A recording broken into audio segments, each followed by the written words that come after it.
ജില്ലയിലെ സർഗാത്മക നക്ഷത്രങ്ങൾ എന്ന പേരിൽ കലാസാഹിത്യ സാംസ്കാരിക കായിക സിനിമാ രംഗത്തുള്ളവരുടെ ഒത്തുചേരൽ സംഘടിപ്പിക്കുന്നു. ജൂൺ 15 അണക്കര എസ്.എൻ. ഓഡിറ്റോറിയത്തിൽ സംഘടിപ്പിക്കുന്ന പരിപാടി നോവലിസ്റ്റ് ബെന്യാമിൻ ഉദ്ഘാടനം ചെയ്യും.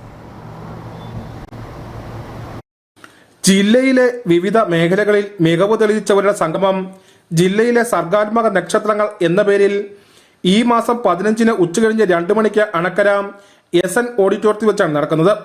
അണക്കരയിലെ കാഴ്ച സാംസ്കാരിക വേദിയുടെയും ജാലകം ലൈബ്രറി, ടൊർണാഡോസ്, ദേശാഭിമാനി, യുവതാര എന്നീ ക്ലബ്ബുകളുടെയും നേതൃത്വത്തിലാണ് പരിപാടി സംഘടിപ്പിക്കുന്നത്. പ്രശസ്ത നോവലിസ്റ്റ് ബെന്യാമിൻ ഉദ്ഘാടനം ചെയ്യും. 25 ജൂൺ മാസം 15 തീയതി 2 മണിക്ക് അണക്കരയിൽ വൈവിധ്യമാർന്ന ഒരു പരിപാടി സംഘടിപ്പിക്കുകയാണ്.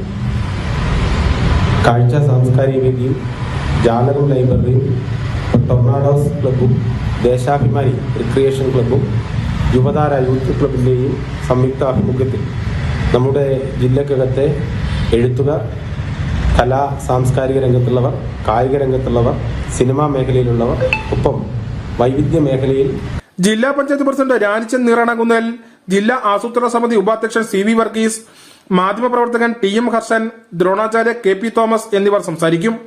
മാതൃഭൂമി ബുക്സ് പ്രസിദ്ധീകരിച്ച സോനു എസ് തങ്കമ്മയുടെ ഇറച്ചി കൊലപാതകം എന്ന ചെറുകഥാ സമാഹാരത്തിന്റെ ചർച്ചയും നടക്കും.